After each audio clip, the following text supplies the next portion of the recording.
तो फक्त एकच वाक्य मला म्हणालेलं मला अजूनही मनात आहे, आजी तुम्ही सोलापूरचं घर एकदम पॉश करा, म्हणजे मला सोलापूरला राहायला खूप आवडेल. पॉश करा. मुलांच्या घराबद्दलच्या कल्पना बदलल्यात पुरुषांना. आपण जे जगलो असं आत्ताची पिढी जगायला तयार नाही. आपले काटकसरी स्वभाव आहेत. आपली काटकसर मुलांवर लादू नका. तुम्ही काटकसर लादू नका. सगळे पुरुष असंही कित्येक वेळेला मुलांना म्हणतात, अरे आम्ही एका शर्टवर दिवस काढले रे, आम्ही काय रे तेच वापरलं. मुलांना चालेल का हो? आता नवीन ड्युटीवर त्यांना जायचं असतं, त्यांना सगळं पॉश लागतं. आपण कसेही राहिलो, कसेही दिवस गेले, आपण त्यांना सांगतो की आम्ही काटकसरीने जगलो. आता मुलांना काटकसर शिकवू नका, नाही पटणार मुलांना. मी तुम्हाला प्रामाणिकपणे सांगते, मुलांना नाही पटत. त्यामुळे सगळ्या ज्येष्ठ नागरिकांना माझी मनापासून विनंती आहे, तुम्ही स्वतःला कुठेतरी छान गुंतवून घ्या. ऍडजस्टमेंट शेवटी आपल्याला कुठेतरी करावी लागेल, पण काटकसरीच्या भानगडीत आता पडू नका. हॉटेलचं जेवण हल्ली मुलींना आवडतं, बाहेरचं खायला घेऊन येणं हल्ली आवडतं. तुम्ही कुठेही तक्रार करू नका. जमत नसेल तर खाऊ नका, पण तक्रारीच्या भानगडीत पडू नका. कारण का हल्ली इतकं बाहेरच्या खाण्याचं वेळ वाढत चाललेलं आहे, नाही चालणार. आणि बायकांनो, एक गोष्ट मात्र प्रामाणिकपणे, आता तुम्ही बाहेर ऑनलाईन जे बुकिंग करताय खाद्यपदार्थांचं, तेवढं मात्र करू नका. कारण का त्याच्यात धोके किती आहेत तुम्हालाही माहिती आहे. फक्त आपण मुलांशी हे बोलूया. तुम्ही जर सतर्क आई असाल तर बाहेरचे धोके मुलांना समजावून सांगा, सुनांशी बोला, तर हे समजले जाते. पण कुठल्याही प्रकारे काटकसर लादू नका. उधळेपणा पण करायचं नाहीये, काटकसर पण लादायची नाहीये. पण हे सगळं जर जमणार असेल तर पुढचं म्हातारपण चांगलंच आहे. नाहीतर आता म्हातारपण हे आपल्यालाच नियम खूप आहेत. आणि तरुण पिढीनं, आम्ही तुम्हाला लहानपणापासून इतकं छान वाढवलंय, आम्ही कष्ट केले, आम्ही उपकार नाही केले तुमच्यावर, पण थोडस आम्हालाही समजून घ्या ना. आम्ही फार वेगळ्या पद्धतीने वाढलो रे, आम्ही फार वेगळ्या पद्धतीने जगलोय. त्या जगण्याचे अर्थ खूप वेगळे होते. त्यावेळेला परिस्थिती नव्हती, त्यावेळेला आम्ही काटकसर करत गेलो. आम्हाला काटकसरीने जगायची सवय लागली आहे. आम्ही मुद्दाम नाही करत, पण तुम्ही तुमच्या बायकांना सांगा, आई मुद्दाम नाही करत. आई शिळी भाजी उरली तर का खाते, तर ती वाया जाऊ नये म्हणून खाते. तिला शिळ करायचे हौस नाहीये.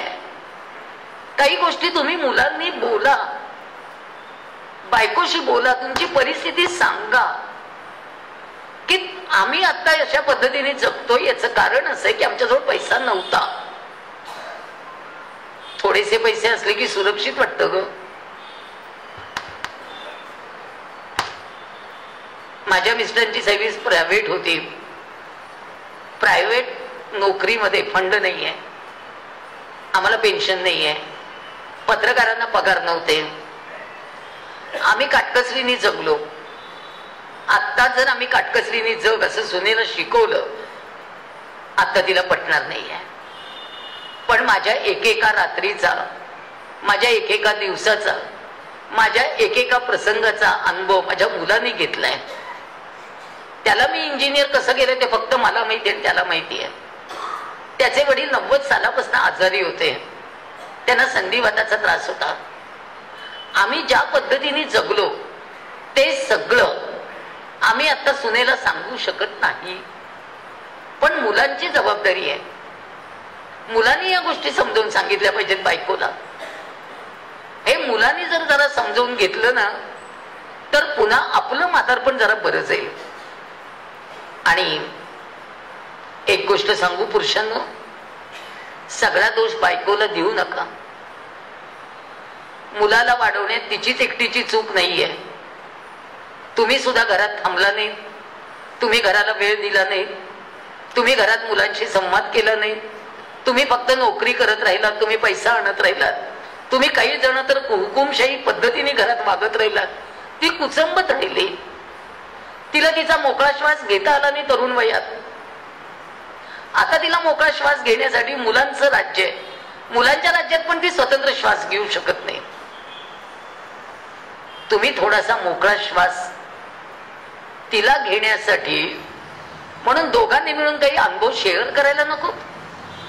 तुमच्याकडे ज्येष्ठांचं विरंगुळा केंद्र आहे, छान आहे होते, सुरू करा. तुम्ही तुमचे छंद जोपासा. आणि संध्याकाळी मुलगा ऑफिस मधनं जर लवकर येत असेल तर त्यावेळेला थोडस बाहेर फिरून बिरून यावं, जरा त्यांनाही मोकळीक द्यावी. एकत्र घरात असेल तर आपण त्यांच्या प्रायव्हसीचा पण विचार करू. आपण त्यांचाच विचार करू. आता आपला विचार करण्याची वेळ गेली. आता फक्त त्या पिढीचा विचार आहे, जी पिढी आपल्याला पुढे नेणार आहे, पाणी घालणार आहे असं मी म्हणत नाही. पाणी कोण घालेलं आहे आता मलाही माहिती नाही, कारण का तो विषय अवघड आहे, तो सोडून देऊ. पण प्रत्येक पावलावर आता फक्त ऍडजस्टमेंट आहे. एक गोष्ट बोलू, दागिने खूप असतील आत्ताच वाटून टाका. मुलीला आणि सुनेला सारखे द्या, आणि जर नसतील तर काही प्रश्नच नाही. पण असतील तर दोघींची वाटणी सारखी बर का. उगीच मग सुनेला जास्त कमी दिले, हिला जास्त दिले, तुम्ही गेल्यानंतर शिव्या खाऊ नका. काय असेल ते आधी. आणि एक गोष्ट खरी, मुलांना आत्ता आपण आहोत तोपर्यंत जे काही त्याच्या वाटणीच आहे ते तुम्ही लिहून ठेवा. मृत्यूपत्र करायचं प्रत्येकाने. आता पुढच्या पिढीमध्ये भांडणं नकोत. स्वच्छ सगळं छान लिहून ठेवा. रजिस्टर करायला पाहिजे अशातलाही भाग नाहीये. एका कागदावर लिहून ठेवा, फक्त एका डॉक्टरची सही घेऊन ठेवा त्याच्यावर. अहो काही नाही, सोपं आहे. लाचार झालेलं म्हातारपण नको. स्वाभिमानाने जगलोय, योग्य तिथे स्वाभिमानाने जगूया. पण ही नाती टिकली पाहिजेत, खूप टिकली पाहिजेत. आज नात्यांवर बोलते. तरुण मुलांनो आणि मुलींनो, तुम्हाला या नात्याचे अर्थ आत्ता नाही कळणार. जेव्हा म्हातारपण यायला लागतं, कृतांत कटका मलध्वज जरा दिसू लागली. जेव्हा म्हातारपण दिसायला लागतं ना, तेव्हा भीती वाटते बर का. आणि एक विनंती करू, मुलं कुठेही राहायला जाऊ देत, गाव सोडू नका. त्याचं कारण असे, त्या गावात तुमची माणसं आहेत, तुम्हाला ओळखणारं माणूस आहे. तुम्ही अडचणीत आलात ना तर ती माणसं तुमच्यापर्यंत पोहोचणार आहेत. ती तुमच्या जवळच्या माणसांपेक्षा तुमचं जास्त करणार आहेत. तुम्हाला काही व्हायला लागलं ना तर पळत पळत वर्तक तरी तुमच्यापर्यंत पोहोचणारच आहे. प्रत्येक माणूस तुमच्यापर्यंत पोहोचणार आहे. त्यामुळे आपलं गाव नाही सोडायचं. किती मुलं म्हणाली पुण्यात येऊन राहा, तुमचं घर आणि तुम्ही लखलावेत, आमच्या अडचणीच्या वेळेला या, पण घर सोडून नको जाऊ.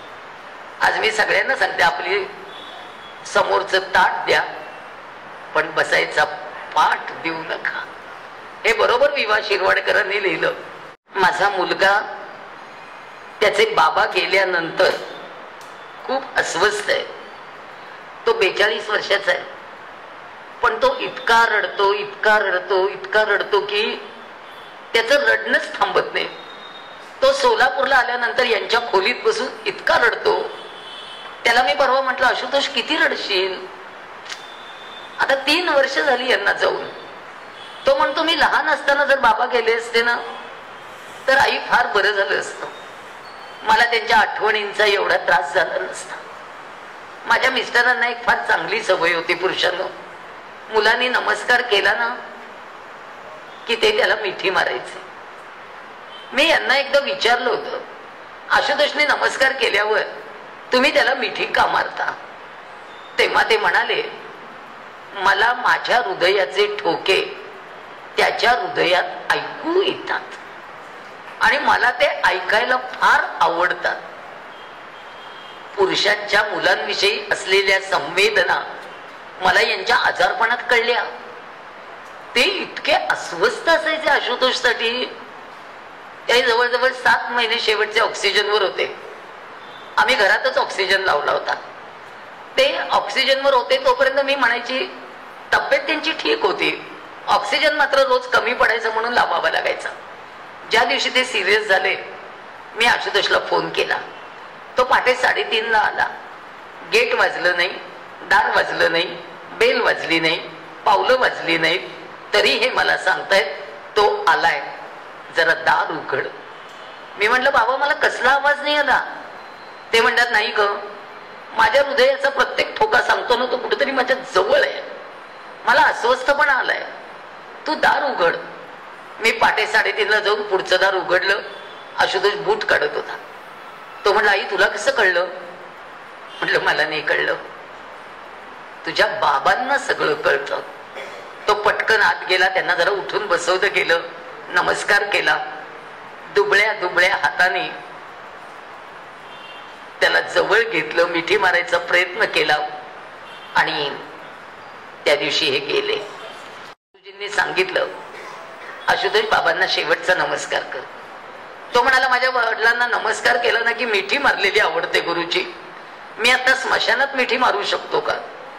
ते म्हणाले की सगळं आता काळाच्या पडद्याआड जाणारे बाळा, बघायचं म्हटलं तरी माणूस दिसणार नाहीये, तू मिठी मार. त्यांनी वडिलांच्या अचेतन देहाला घट्ट मिठी मारली.